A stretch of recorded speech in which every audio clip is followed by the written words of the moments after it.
Hello and welcome back to another video on the My Football Writer YouTube channel. And today I'm going to bring you another opposition preview. We had the one with Watford last week, a game which Norwich City went on to win 1-0 in the early kickoff. And now I'm joined by a Derby County fan. So I'm joined by Will Hickson. Will, thank you for joining me. No worries, mate. It's a pleasure to be here. So I guess the best place to start is how has Derby's season been like? From the outside looking in, a really positive start after promotion, but you've sort of tailed off a bit now. I think it's 7 wins. No, 7 games, sorry, without a win. And how is the feeling around Pride Park this season? It's been a bit of a weird one because, like you say, we did start quite well. I mean, it was only on Boxing Day we were sat in 14th. But this recent run of form and, well, to be honest, I've probably never seen Derby so quick, to be honest, at the moment, because while Paul Warne did brilliant to get us up last season, obviously the way he plays football or whatever, it can be very negative and it can be very off-putting as fans. And then obviously when the results eventually don't go your way and you're not having shots, you're not defending well, you're not even having the ball, it's just going long every time, then it's going to turn quickly. So obviously this year especially has been really poor. And it's a very different team to what it was at the start of the season. Actually seemed to try and play a bit more football. I mean, yes, injuries may have helped, hindered, but the past month has been really poor. It's been hard to watch at times. And to be honest, the fan base has probably tipped over the 50% scale of Paul Warne out now, to be honest. And also another poor January window has not helped either. Yeah, you said there that the fans are starting to tip, and whenever we come up against a Paul Warne side, Norwich fans keep an eager eye over that fixture because, of course, Paul Warne, he is a Norfolk boy, he is a Norwich City fan. So, it's maybe a bit sad to see that the Derby fans have perhaps turned on him after getting the Rams back into the Championship last season. So is there any way back for Paul Warne as Derby County manager? Well, the bottom line is results, because we can't be languishing where we are. Obviously, big club, big fan base, but it's maybe not so much the results. I think we all expected to be down there at the start, and obviously the way we start the season was really good. Boxing Day being 14th, for example, I don't think any Derby fan would have had us there at the start of the season, or any Championship fan, to be honest. However, the last month has been really bad. So the only way to turn it around is on the pitch. Maybe a bit more galvanising performances, maybe some change of tactics or something, because all it has been recently is almost accepting defeat. Our away form all season has been poor, to be honest. And when we turn up to places, half time it feels like we don't really even try to even get a point, never mind win the games. It's just siege mentality from the get-go, which can only get you so far. Maybe that's what's caught up with us. So maybe something different from Warne, because he does feel very one plan in a lot of the games we play. It never feels like there isn't much of a plan B in a lot of the games. So hopefully maybe the new signings can turn it around, but also probably a change of style or tactic to do something to change it, to give the fans something to cheer about. Yeah, and what is that play style that Paul Warne's implemented so far this season? Well, I think it's changed from what it was at the start. I mean, a Paul Warne team in general will always be a hard-working team, will always chase the ball, but it's your very traditionalist style of football, maybe akin to maybe like a Sean Dyche, which I'm not too bothered about if the results are coming, but it's very robust. Recently, it's been a lot more onus on the long ball and just trying to hit the target man, which is our new striker, Salverson, who's looked pretty good so far, but it's kind of just hit him and hope. Our wingers have not been great this season, but our fullbacks have probably been our best attacking now, getting up and down the wing, especially like Kane Wilson, who actually I don't think will be involved at the weekend, but it's kind of focused through that. But then it's more the off the ball being organised. Obviously, Ebou Adam's been probably our shining light this season. He's got the most tackles and interceptions in the league, and he's by a mile. However, if we can't keep the ball, then we won't threaten teams, especially teams like Norwich, who are very good at keeping the ball and are very good at kind of winning that ball back normally.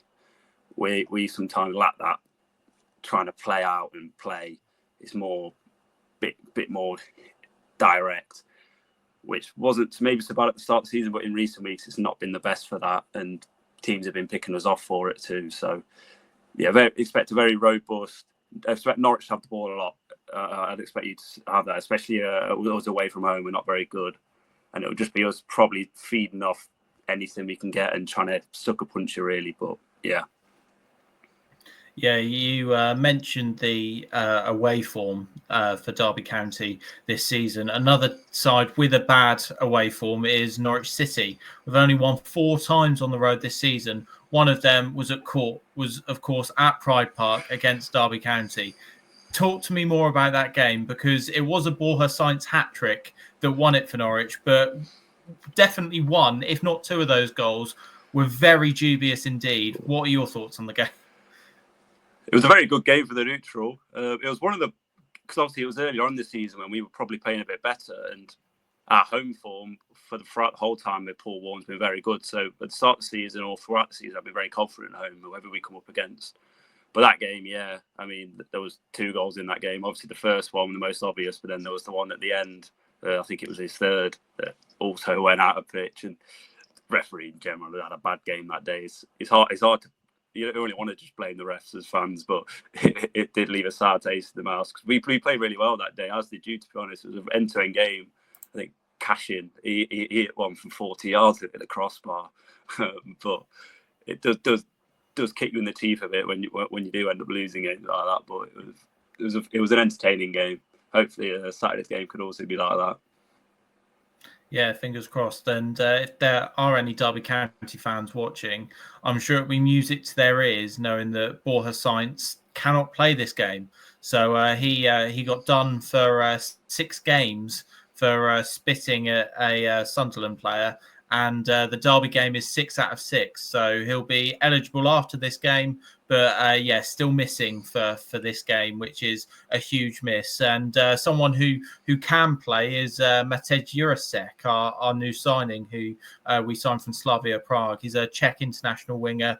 Whether he'll get chucked in from the start or not, we do not know. We signed him earlier on in the January transfer window, but because of Brexit rules regarding work permits, he could only sign for the club officially on the 3rd of February. So, it'll be really interesting to see both from a Norwich perspective and a Derby perspective, I guess, how Matej Jurasek settles in. But someone else you mentioned there was Cashin, obviously leaving Derby to join Brighton and Hove Albion. How much of a massive miss is that for Derby? Yeah, it could be huge, and it's almost one of the reasons why it was a tough January window in general, but I could get on that later on. But he's, ever since he's come in, as I think it was like 18, 19 in the administration season, he's just been immense. He could positionally really well, had a bit of pace, could pass the ball better than anyone in our team, to be honest. We'll probably miss his cross-field balls, especially in the Paul Warne system, because he could pick a pass easily across field. But happy for him to get the move. He deserves it. I mean, they've been interested for eons, it seems. Every transfer window, Brighton were bidding. Kind of didn't help the timing of he left with only a couple of days after the window. But we have replaced him with a Norwegian signing who's played for the national team for about 4 million. Meant to be pretty good, pretty quick, pretty robust, it seems. Got a lot of praise over there in Norway, so it'd be exciting to see him. I imagine he'll be playing as well.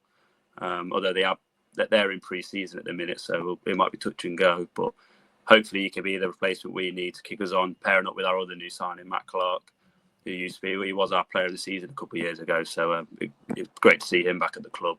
So we'll see if them two can form a partnership. So we'll probably need that, because of late we have been conceding too many goals. But yeah, Cashin will be a miss, but hopefully the signing we've lined up to replace him can also fill his boots. Yeah, so we've touched on Jurasek a bit, and we've touched on Borja Sainz, or the Borja Sainz absence. A player who we haven't touched upon yet is Josh Sargent. Scored the only goal in the win against Watford, scored 2 in his return to the starting 11 against Swansea. He's definitely going to be the difference maker for Norwich. But what Derby County players are there who can hurt this Norwich City side?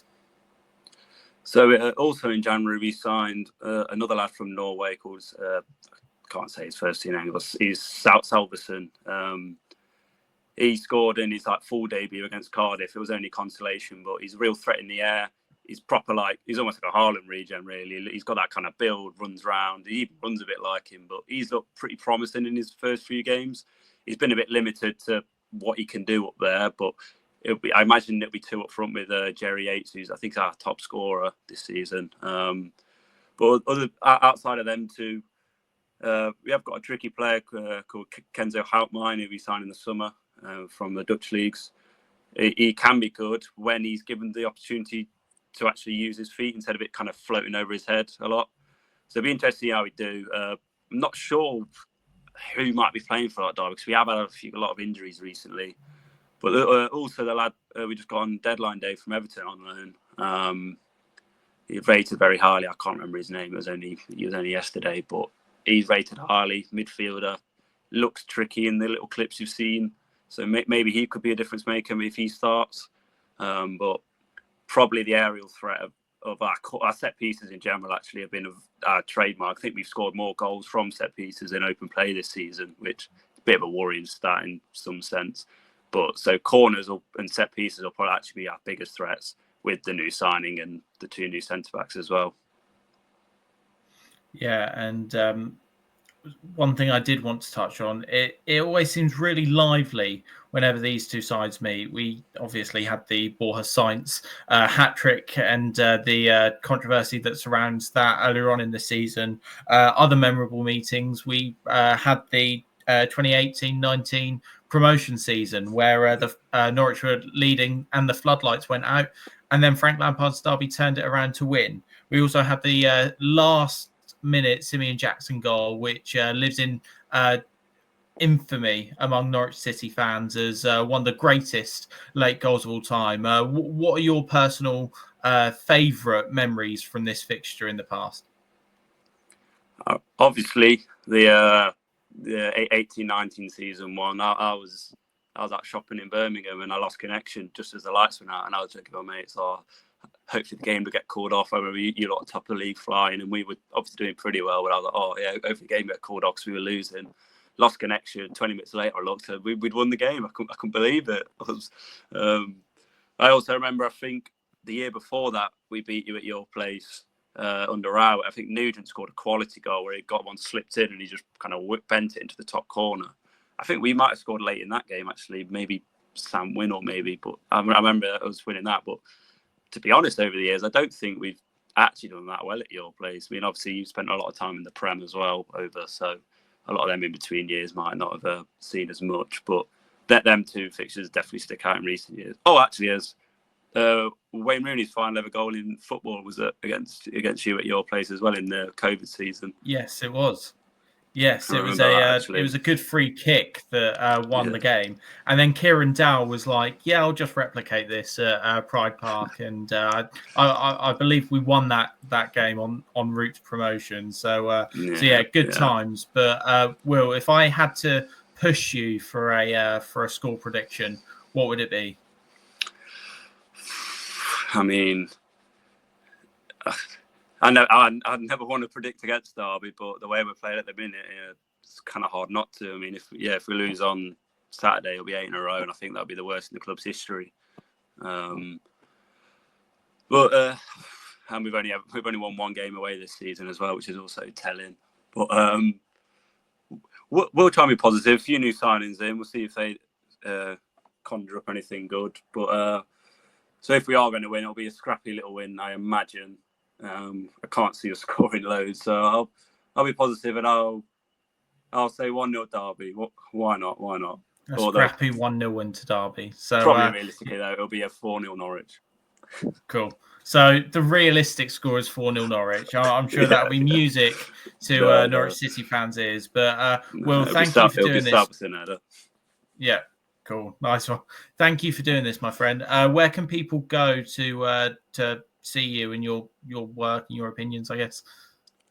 Well, probably just on my Twitter. I don't always post on it more, or just at the grounds. If you see me, say hello.